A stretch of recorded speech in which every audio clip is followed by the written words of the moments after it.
Goeiemôre julle.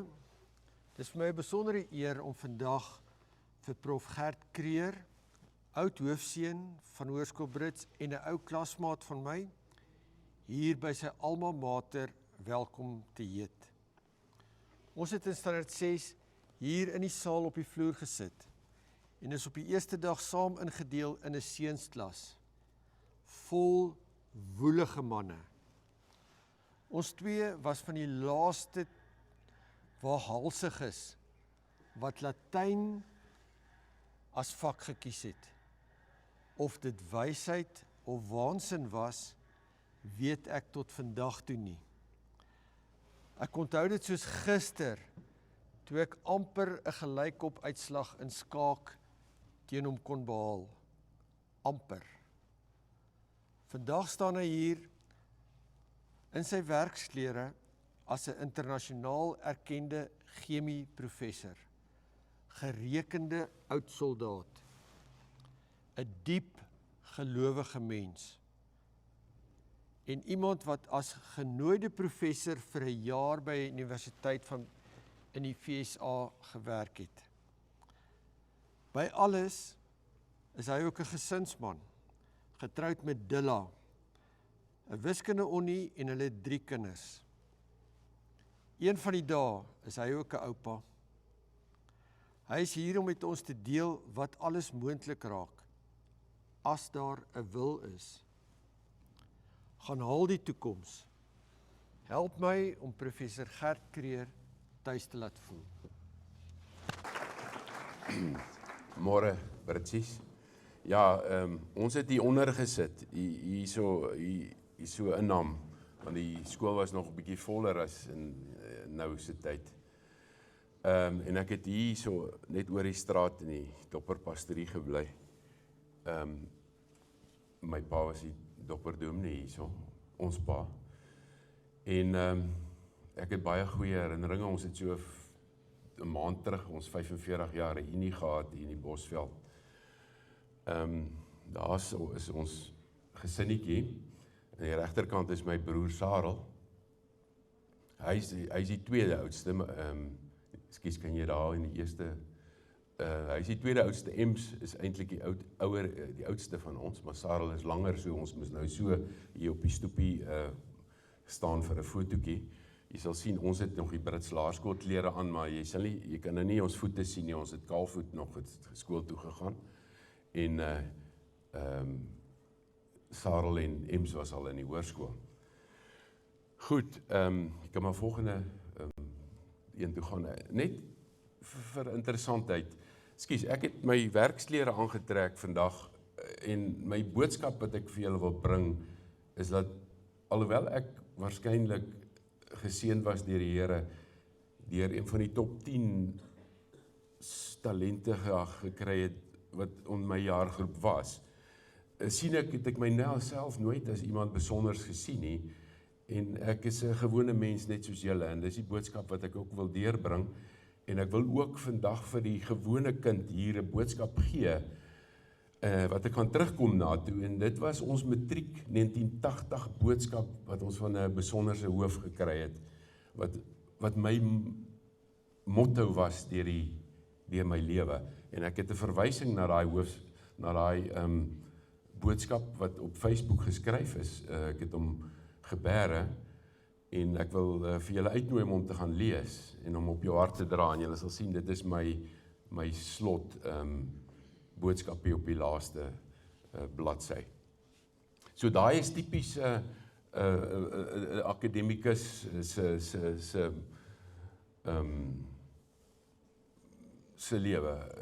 Jy sal sien my bevorderings het bietjie langer gevat as 'n gewone ou, en die rede daarvoor was soos jy sal sien, ons het die sisteem uitgedaag van kleins af, en ek was ook baie kritiek teenoor bestuur, en as jy krities is teenoor bestuur in 'n groot organisasie, dan word jy maar bietjie op die kantlyn geskuif, en jou bevordering neem 'n bietjie langer, tot op 'n stadium wat jy so goed doen, dat hulle nou eintlik nie meer vir jou kan nee sê nie, en so die ouens wat mooi in die regte spoortjie stap, Hulle sal bietjie vinniger bevordering gekry het as wat ek daar gekry het.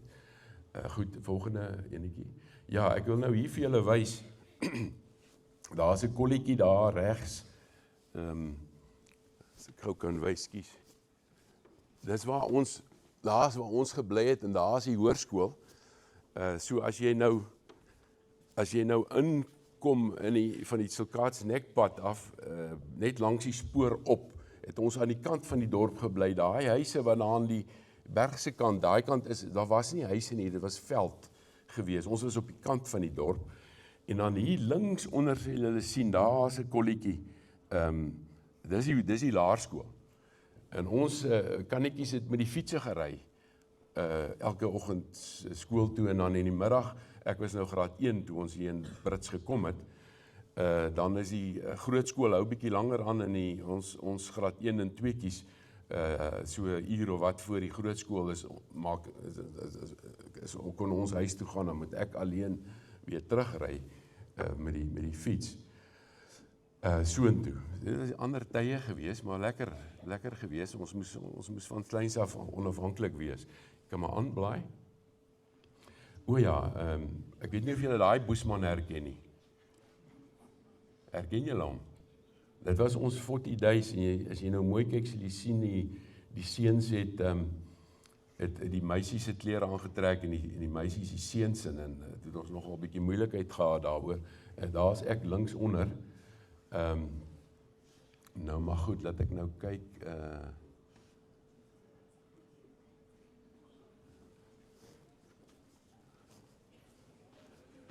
Ja, ek het genoem dat ek het fiets gery na die laerskool toe.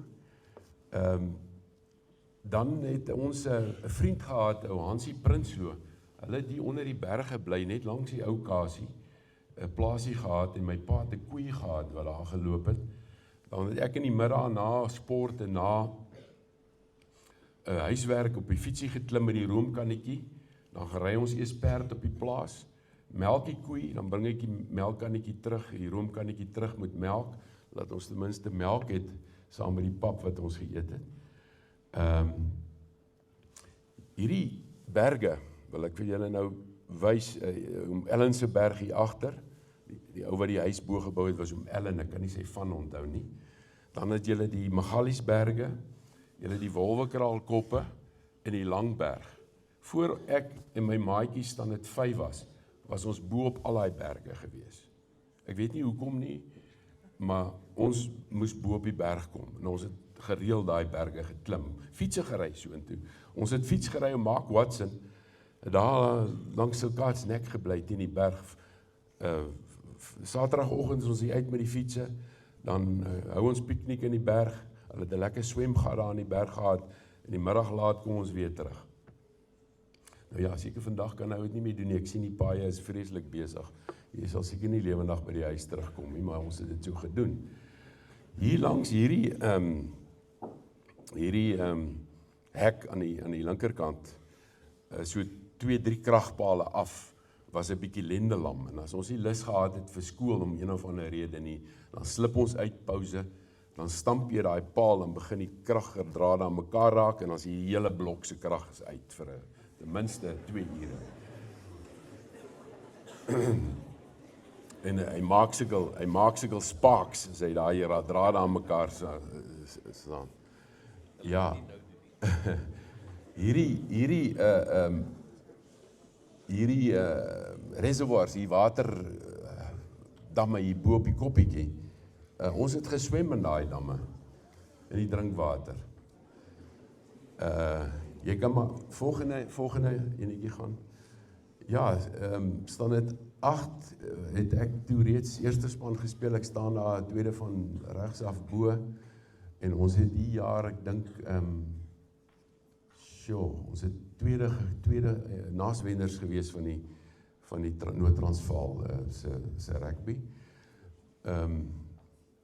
Meneer Nel was ons een afrigter, en meneer Henny Coetzee, hy het ons van standaard 6 afgebring, en toe die jaar na die het meneer Benadi, wat saam met hom ook standaard 6 was, het ons toe deurgevat matriek toe. Ek kan maar volgende ene gee. Ja, dit was ons spannetjie in matriek, en daar was nou net, ek dink 3 seuns wat standaard 9 was, die ander was almal matrieks. Leon Fik sit hier links hier voor, hy is reeds in sy 2de jaar na matriek oorlede, baie hartseer. En Alice Albrecht ook daar links voor, hy is ook al oorlede, maar die res is nog almal in die lewe, sover ek weet.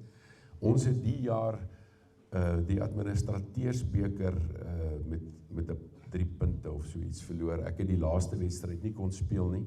Die voorlaaste wedstryd het 'n ou sy vinger in my oog gedruk, en toe kon ek nie, was ek beseer, was een van groot hartseere in my lewe. Ek kan vir julle nog ietsie vertel van die rugby storieetjie.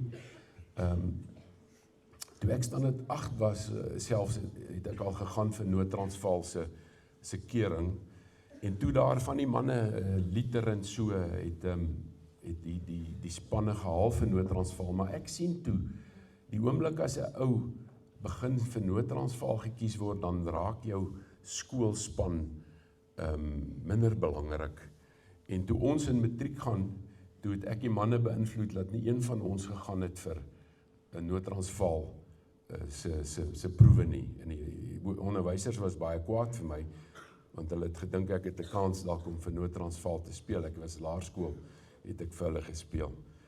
En toe het ek net gesê, nee, ons wil hierdie jaar die skoolspan eerste stel. Ons wil nie worry nie oor Noord-Transvaal nie. Ek is nou nog 'n blou bil, maar ek dink dit was die regte besluit.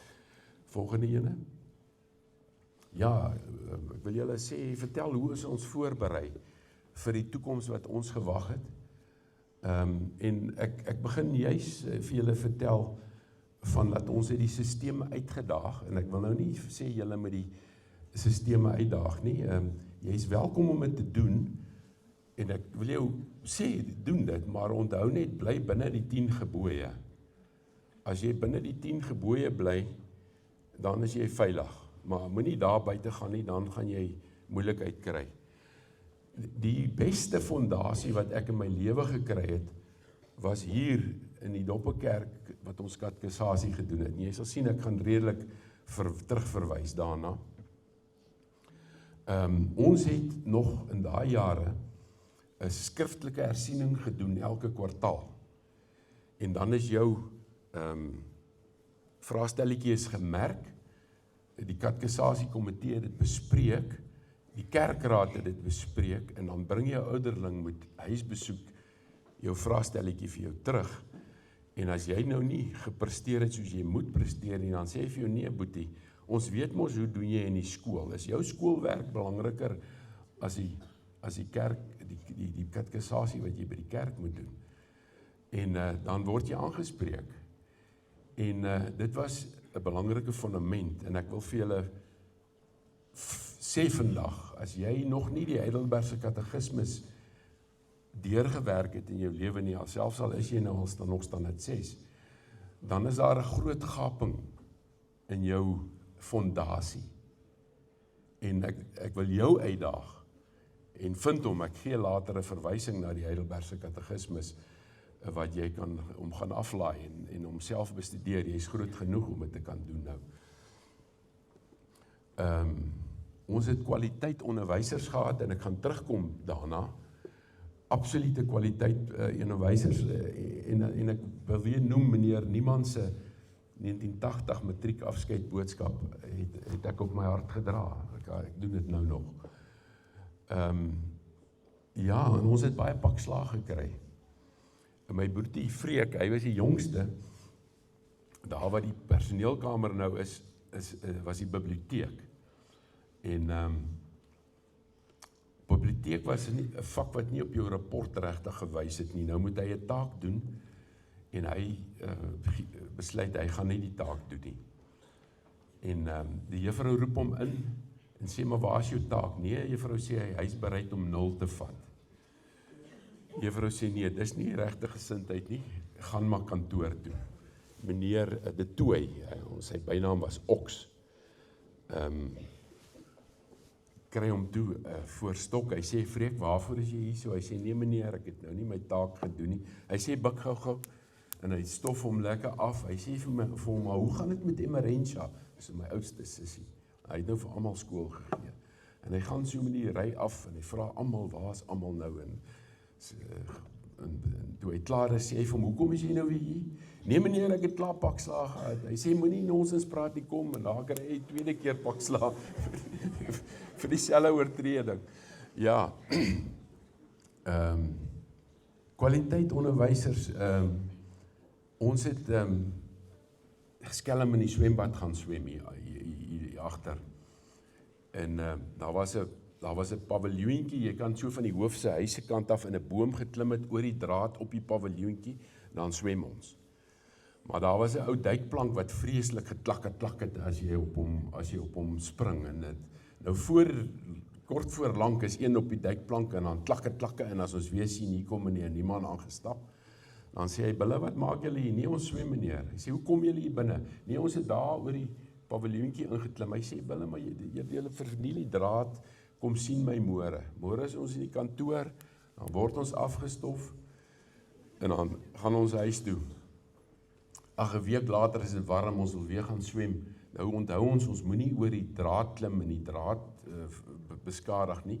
Hier langs die dames, die meisies toilette of aantrekkamers was 'n lekker steenmuur. Nou help ons mekaar oor die steenmuur. Nou swem ons weer. Rukkie later klakke op die duikplank. Hier's meneer niemand weer. "Ag nee, Bulle, is dit al wie julle?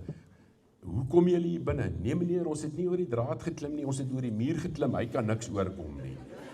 Hy sê, "Nee, julle kry nie die boodskap nie. As die hek gesluit is, dan beteken dit jy kan nie hier swem nie, jy het nie toestemming nie." "Nee, jammer meneer, môre is ons in die kantoor, hy stof ons weer af." Ag, het was net 'n maand later, sluit ek, "Nee, ons kan nie so aangaan nie." Meneer Benadi was ons LO-onderwyser, hy het so 'n sak sleutels gehad. Nou kyk ek watter sleutels sluit hy die hek mee oop. Dan as hy daai sleuteltjies daar neersit, vat ek my sakboekie en ek het 'n potlood en ek trys daai sleutel se groefies baie mooi op 'n bladsytjie af. Ek skryf neer wat se duplikaat sleutel dit is. Ek gaan koop hom hier onder in die harreware winkeltjie en ek plak die papiertjie op en ek veil hom netjies. Eerste keer wat ek hom sluit ek die slot oop. En nou swem ons weer, maar ons sluit hom toe. So ons binne en is nie lank nie, jy weet, klak. Nou kom meneer niemand aan, hy sê, "Ag nee, regtig het ek julle nog nie genoeg pakslaag gegee nie." Sê vir hom, "Nee meneer, ons is deur die hek gekom." Hy sê, "Nee, maar die hek is dan gesluit." Ek sê, "Nee meneer, ek het 'n sleutel." Toe hy moed opgegee, so 'n maand later bel hy my, hy sê, ons het nog die landlyne gehad, hy bel huis toe, hy wil met Gert praat. Ek sê, "Meneer, niemand wil met jou praat." Ek sê, "Wat het ek nou gedoen?" Hy sê, "Nee, luister man, ek het my sleutel verloor, kan ek nie jou sleutel leen om te swem?" Ja. Ek het genoem, ons het in die waterreservoirs geswem. Skus, kan ek jou vra om net vir my terug te gaan na die heel eerste dinges toe? Hieronder het ek 'n verwysing. Ekskuus my, hierdie aanbiedingkie is beskikbaar by meneer van der Merwe, Nico van der Merwe, maar julle sien, daar's my e-posadres en daar's my telefoonnommertjie.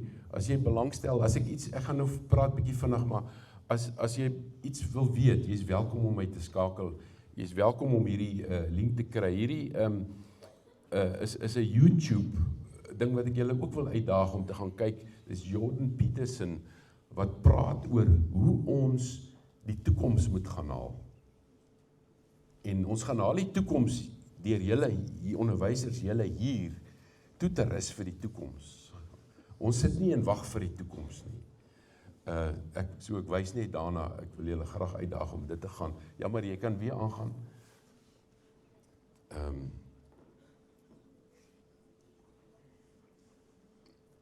is ons daar so.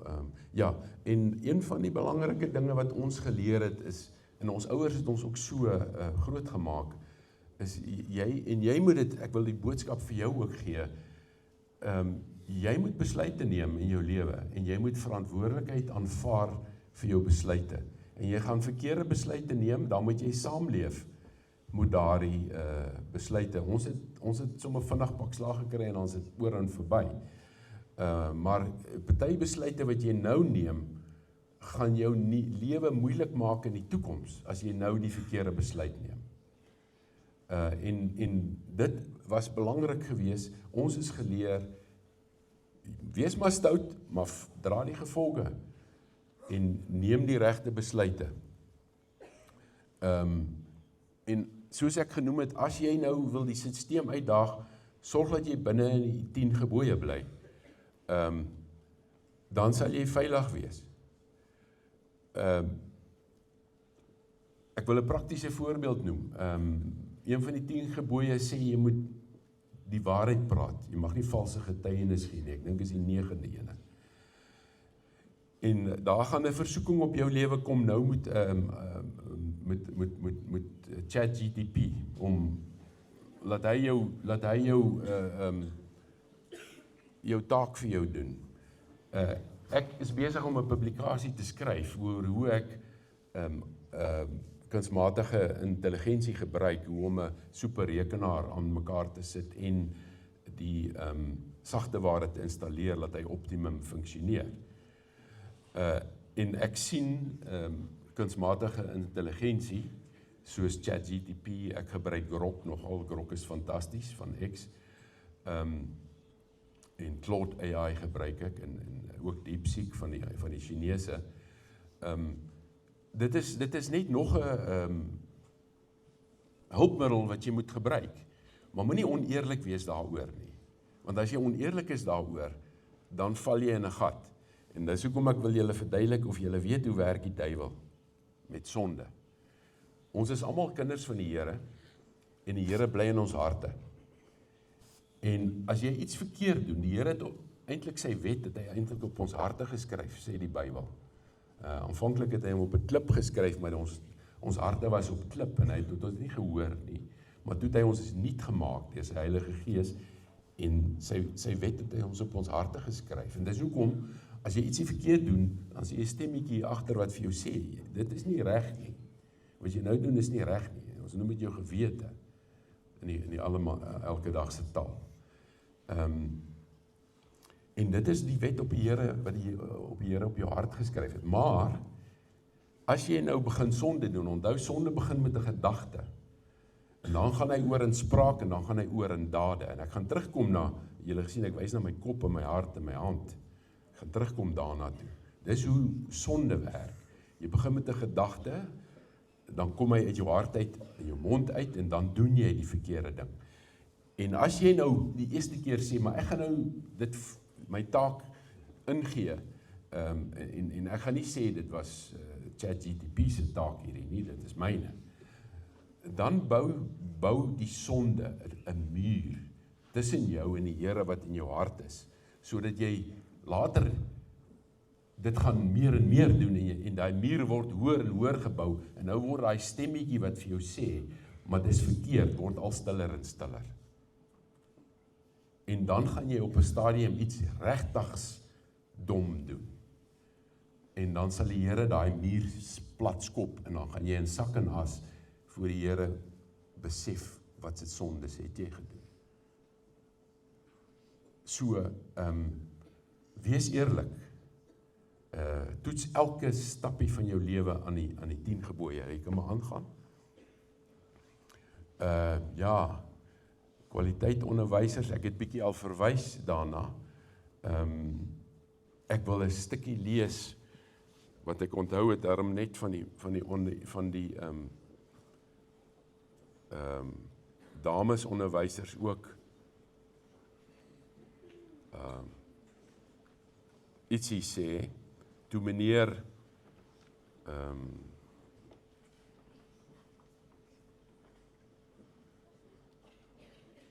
Benadi dood is, het ek oorlede is, het ek na sy begrafnis toe gekom, en toe sien ek sy vrou Danny, sy was 'n onderwyser, 'n musiekonderwyser, toe het ek hierdie gaan skryf op Facebook. Mevrou Danny Benadi het oud en klein geword. Sy is egter steeds daardie selfde elegante dame, wat jou op 'n sagte manier dwing, om soos 'n gentleman op te tree in haar teenwoordigheid, al is jy nie noodwendig een nie. Sy het die vermoë gehad om altyd 'n paar eerste span hardebaarde in haar koor of operette in te span, wat sy natuurlik om haar pinkie gedraai het. Noodloos om te sê, die manne het dan gesorg dat die res van die span die nodige dissipline en respek toon, 'n absolute wenresep. Sy is een van 2 vrouens, my vrou is in haar eie klas, wat ek in my lewe ontmoet het, wat die ladybeeld so uitstraal. Die ander een was 'n verpleegster op Buffalo in die 1980s. Haar naam was Suster Jenny. Ek meen, Lady Diana was amper in hulle klas.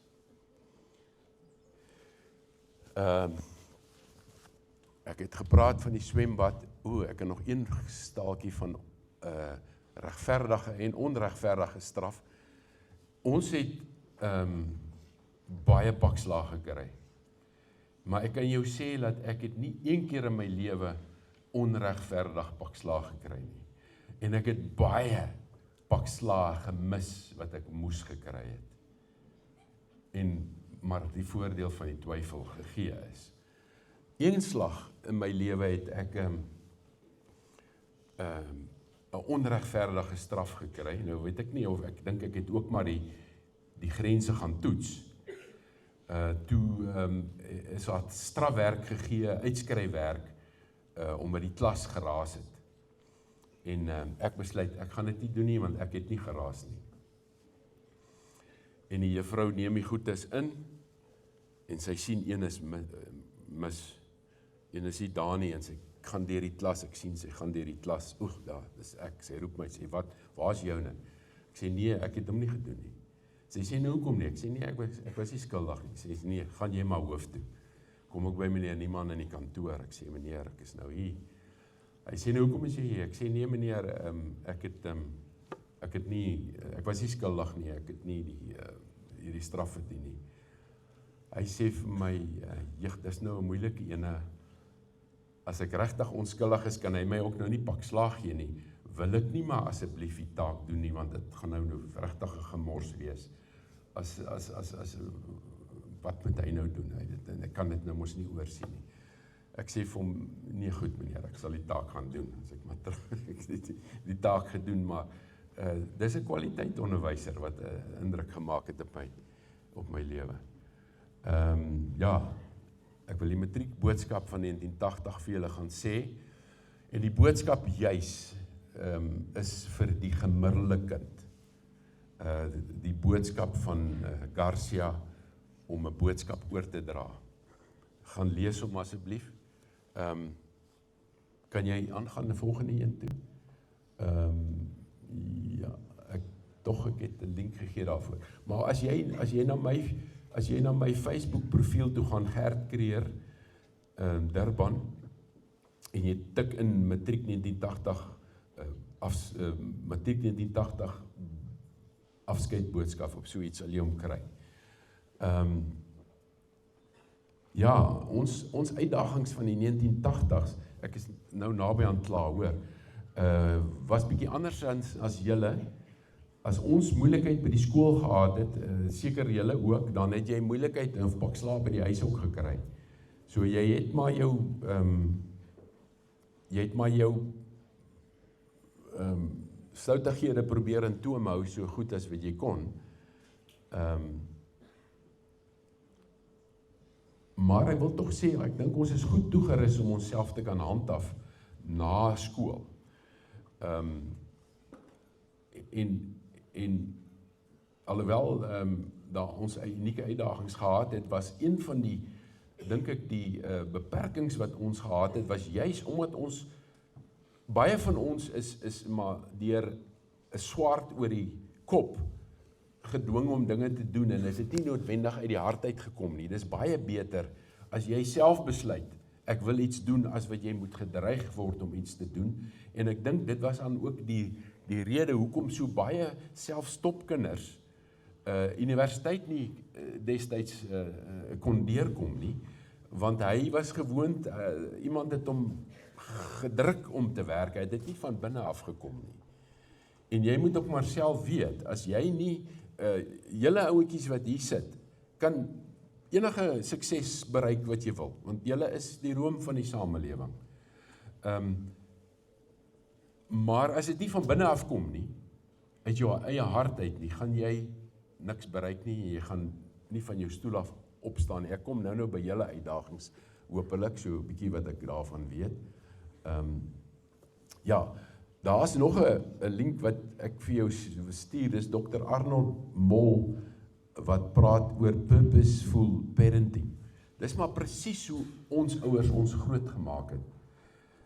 En hoe jou ouers jou waarskynlik ook groot maak, maar gaan kyk bietjie daarna. En dit is ook die groot boodskap wat hy gee is, jy moet jou kind leer om self besluite te neem en om verantwoordelikheid vir sy besluite te aanvaar. Verantwoordelikheid vir sy lewe te neem. Waar wil jy wees? Dit moet jy self vir jouself uitwerk, want anders gaan jy ronddobbel, die wind gaan jou heen en weer waai. Ja, ek het daarvan gepraat. Ja, ons uitdagings was ook maar, ons was in die weermag en dan was drankgebruik maar 'n probleem vir party mense. Party mense, seksuele losbandigheid, dit is nou maar vandag ook nog steeds 'n groot probleem. Die televisie se beeld is dat mense ontmoet 'n meisie en dan 'n halfuur later is jy saam met haar in die bed. En dit is nie hoe die lewe werk nie. As 'n seentjie 'n halfuur later na 'n meisie ontmoet het,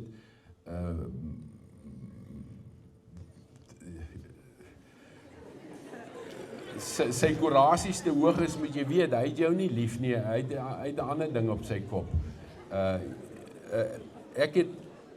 Toe ek my vrou ontmoet het, was sy 2de jaar. En ek is 7 jaar ouer as sy, ek het nogal lank gestudeer. Toe het ek vir haar gesê, toe ek haar bietjie beter leer ken, luister, jy's my trouvrou, maar jy's bietjie jonk, jy moet nog eers die lewe leer ken, maar ek sê nou vir jou, ek gaan met jou trou. Ek het 2 jaar gevat voor ek in haar hand gevat het. En ek het haar eers op 'n staptoer gevat, dis nou op universiteit, staptoer gevat, en kyk, kan sy 'n rugsak dra, en as die sweet loop, kom die mascara af, en gaan sy kerk toe. As jy wil 'n 3000 meter wedloop hardloop, moenie 'n 100 meter pas aansit nie. Maak seker dat jy die regte persoon vir jou nader kry as 'n maat.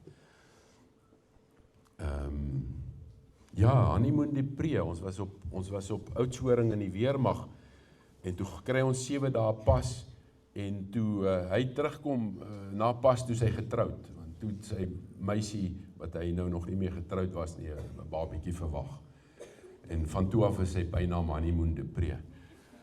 Dan het ons oorlog op die grens gehad, ek het heel wat ek gou terugstap, soos ons die lewe uitgedaag het ons my persoonlike familie, my broers en so, ou Boetsarel is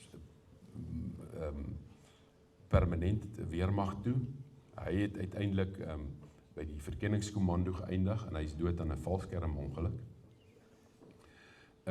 Maar hy was eers 3-2 bataljon toe, nou julle sal nie weet wie is 3-2 bataljon nie, maar as jy belangstel in die oorlog, ek het baie kostelike 3-2 bataljon storieetjies op Facebook geskryf, en ek gaan nou nog mal hier en daar na enetjie verwys ook, en 3-2 bataljon was 'n Portugese, Angolese troepe wat na 1975 uit Angola uit basies gedruk is deur die kommunisme, en toe het hulle saam met die Suid-Afrikaanse weermag in Suidwes oorlog gemaak teen SWAPO wat Suidwes wou inval.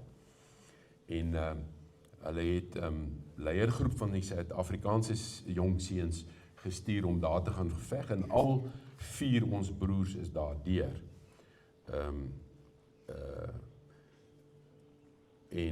Dit was die mees operasionele eenheid. Jy moes as 19-jarige laaitie is hulle ons in bevel gesit van 30 Portugeses, Angolese troepe en jy moet in Portugees met hulle gepraat het.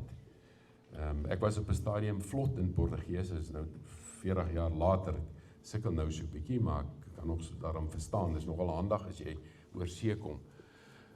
Ja, goed, volgende, ja, so hierdie fotootjies wat jy nou daar sien, heel links bo is Bux Rickert, hy is 'n neef van my, hy is oorlede, dieselfde tyd en op die grens, met 'n buffel wat gerol het, is 'n voertuig wat gerol het. James Conroy langsom is doodgeskiet deur eie magte, ongeluk.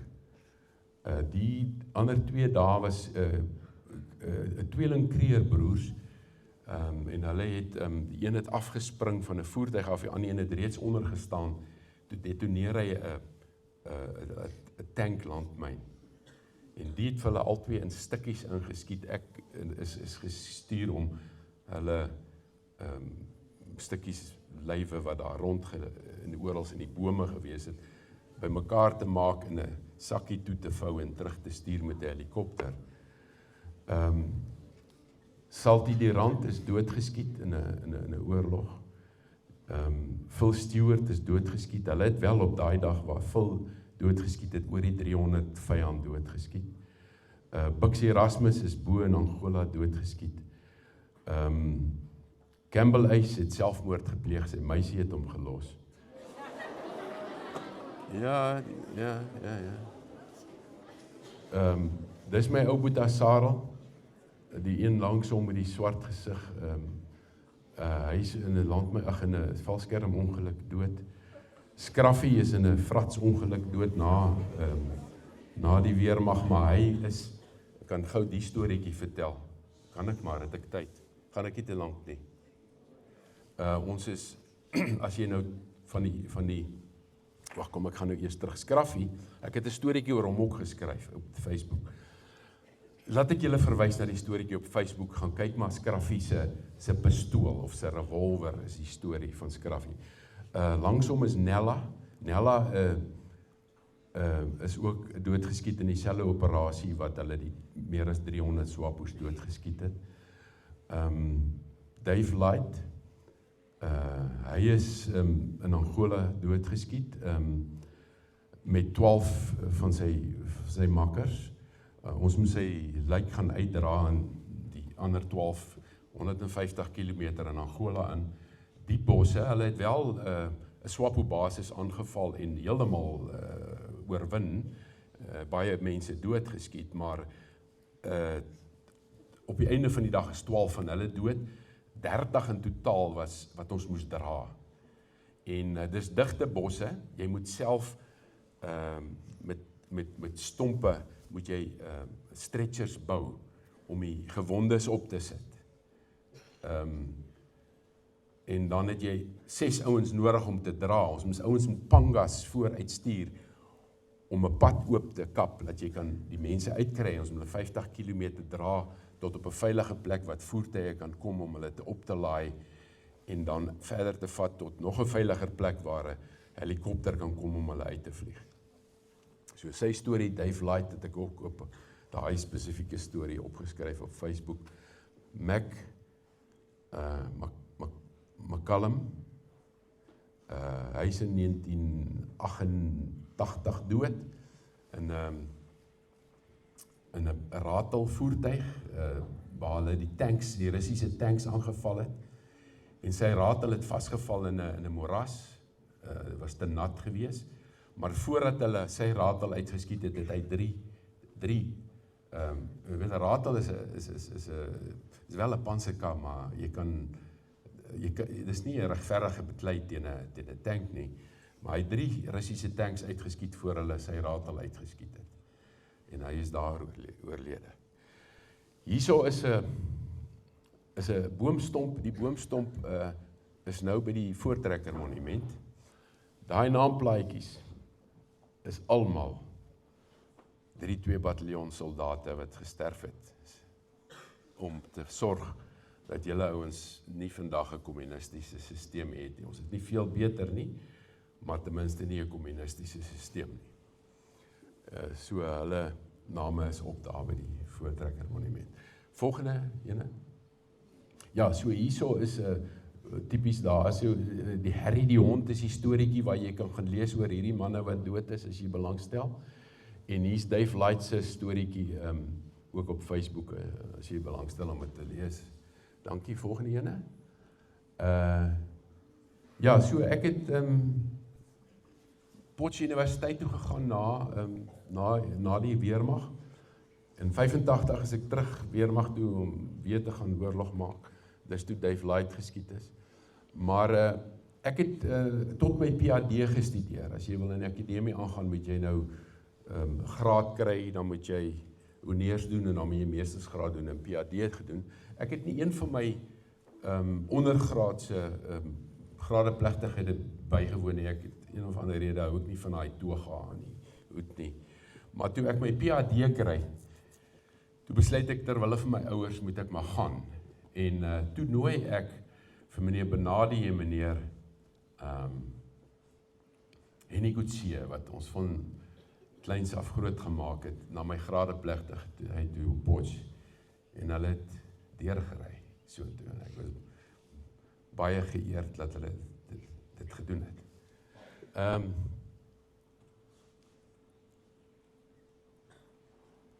Ja, toe ek uiteindelik bevorder is professor toe, het ek 'n e-pos geskryf vir die skool. Ek kan nou nie onthou presies wat die jaar was nie, was seker so 2010 rond, miskien, ja, so 2010 rond, het ek 'n e-pos geskryf vir die skool, wat ek gevra die hoof moet vir die onderwysers almal bedank, vir hulle aandeel wat hulle in my lewe gehad het, om my te bring waar ek is, want sonder daai fondasie, die katekisasie by die kerk en die skoolse fondasie, sou ek nie daar gewees het nie.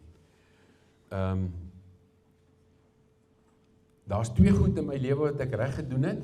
Ek gaan vinnig maak, ek dink nog net een slide hierna. My leierskapstyl was so, dat ek goed kon funksioneer in die omgewing waar ek was. En dan die ander punt was dat ons het besluit om die beste vraag te vra om 'n probleem op te los. En dit is nou 'n ander ding wat ek vir jou wil sê is, as jy wil innoverend wees, dan moet jy nie in 'n boksie dink nie. En ongelukkig is dit so dat ons formele skool loopbaan druk jou maar 'n bietjie in 'n boksie in. En in jou werk ook, as jy nie binne in 'n boksie pas nie, dan maak jy jou lewe moeilik vir jouself. Maar ek wil tog vir julle sê, as jy nie gaan buite die boksie optree en dink en grense toets nie, dan gaan jy nie suksesvol wees nie. So jy moet daai balans vind, om tog maar nie 'n rebel te wees nie, maar genoegsaam buite die boks te kan opereer.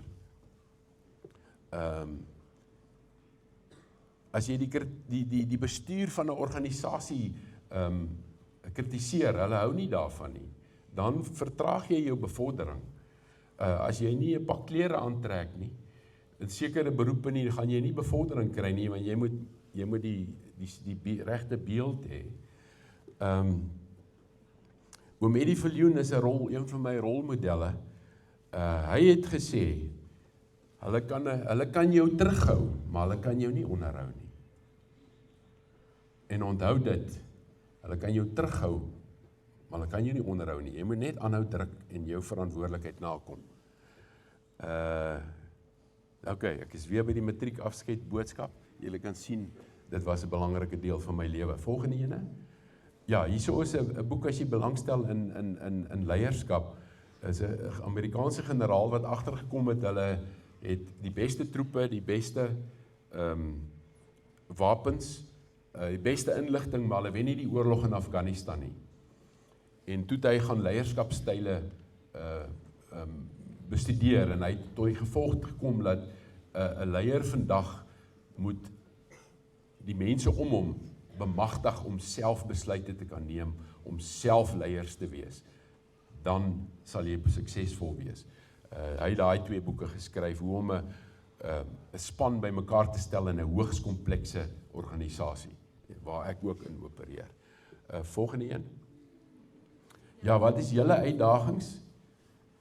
Myns insiens die grootste uitdaging is dat ek dink nie, julle katekisasie is meer op standaard nie.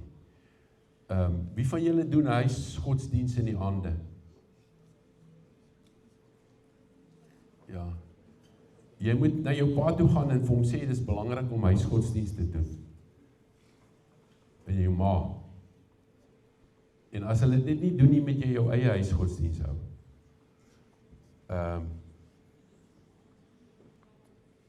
Ja, ek gaan dit nou nie eers als lees nie, ek kan myself daar lees, daar is klomp uitdagings wat julle het. Een van die belangrikes is dat die Bybelse rol wat 'n man moet speel in sy huis, word totaal afgebreek.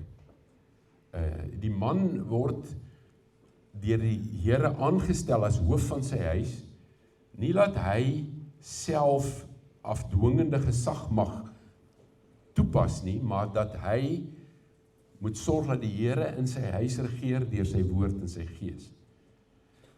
Soos Christus 'n bedienaar was, 'n bediende was, om ons te help, so met die man na Christus se voorbeeld sorg dat sy huis deur Christus regeer word, en dat hulle volgens die 10 gebooie lewe.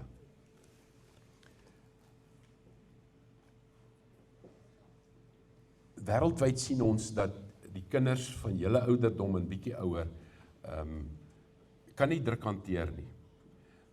Die kinders kry angsaanvalle. Een van my kollegas in Swede praat van die snowflake generasie. Ek weet nie of jy al sneeu kapokvlokkies gesien het nie. As jy hom so blaas, dan weg, as die sonnetjie blaas, dan waai hy weg.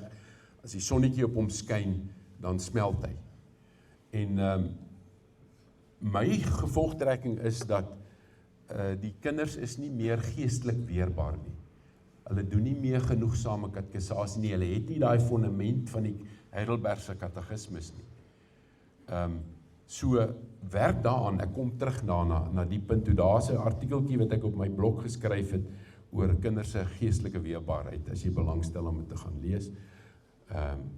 Hy het ook 'n link in na Arnold Mol se opvoeding storie. Volgende enetjie. Ja, wat benodig jy om suksesvol te wees? Ek kan nou nie hier lekker sien nie, en ek kan dit nie als onthou nie, so laat ek gou net kyk. Ja goed, laat ek het vroeër vir julle verwys na die kop en die hart en die hand. Wie van julle weet dat dit is die beeld van God? Dis kop, hart, hand. Profeet, priester en koning. Dis die beeld van die Here. En hy het ons gemaak na sy beeld. Nou goed, met die sondeval is daai beeld baie skade aangedoen. Hy's vernietig, maar die Here het gekom en ons weer nuut gemaak en daai beeld herstel. So jy moet sorg dat jy God reg ken, dat jy God reg lief het, en as jy hom reg lief het, moet jy reg doen met jou hand. En dit is ook die definisie van geloof. En ek wil vir julle vra of julle weet,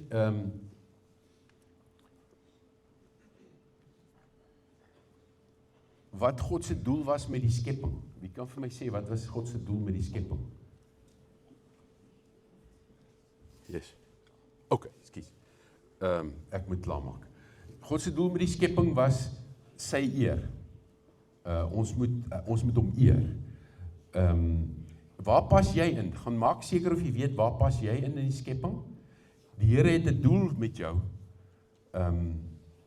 om jou te gebruik waar jy is. Jy hoef nie bekommerd te wees oor die toekoms nie. Die Here is in beheer. Gaan lees maar gou daarvan Nebukadneser se droom van die klip. Was soos Christus wat al die koninkryke plat slaan, en Christus se koninkryk word groter. Hy's in beheer. Ons hoef die dominee het ook gesê, ons hoef nie bang te wees, al niks gebeur toevallig nie.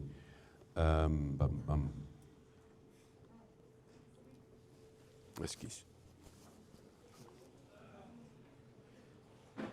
Ek wil nou net gou kom by die 4 pilare van sukses. As jy wil suksesvol wees, in jou toekoms moet jy weet, daar's 4 pilare van sukses. Jy moet in harmonie of in balans, gebalanseerde lewe hê ten opsigte van sosiale goeders. Jy moet vriende hê en jy moet 1-2 keer 'n week sosiaal verkeer. Jy kan nie 'n nerd wees wat net op jouself opereer nie, jy gaan uitbrand. Dan moet jy liggaamlik oefen. Jou liggaam oefen, genoeg in die beeld, in die week. As jy nie genoeg oefen nie, gaan jy jouself uitbrand.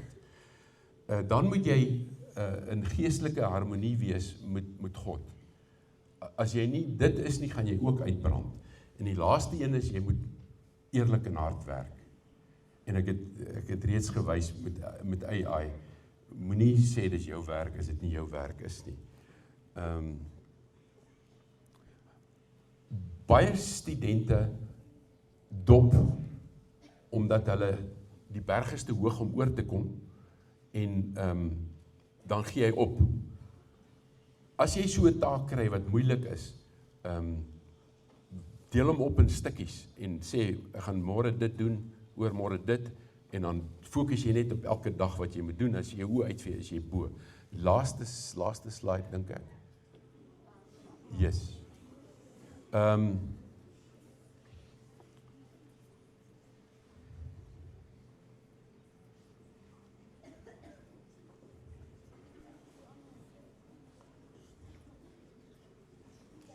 Ja, ek wil met die slimmes en die gewones gou praat oor universiteit.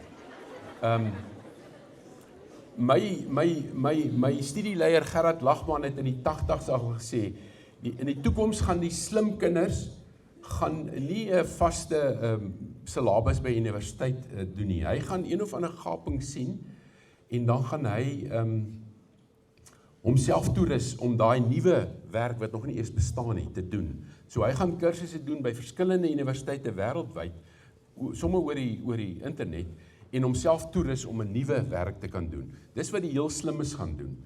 Maar die ouetjies wat gemiddeld is, wat nie noodwendig universiteit hoef te gaan nie, jy kan ook, hou jou oë oop, en sien waar is ergens 'n gaping wat jy jou talente wat die Here vir jou gegee het, kan gebruik, en dan roes jy jouself toe deur, gaan 'n paar kursusse kies, enige plek in die wêreld, om jou funksie wat jy wil vervul, beter te kan doen.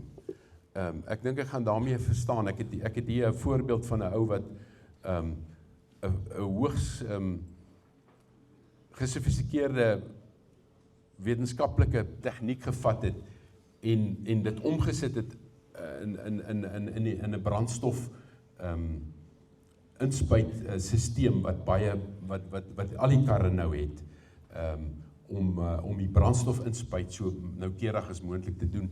Wat hy gesien het, daai apparaat het ons van die 60's af in die labs, en hy het maar net daar 'n ding afgetreis, en dis al wat hy gedoen het, tot hierdie slim ouetjie gesien het, nie slim ouetjie nie, wakker ouetjie gesien het, maar ek het 'n ander toepassing vir hierdie ding wat ek kan gebruik. En so is daar miljoene voorbeelde wat julle klein oogies moet raak sien. Baie dankie.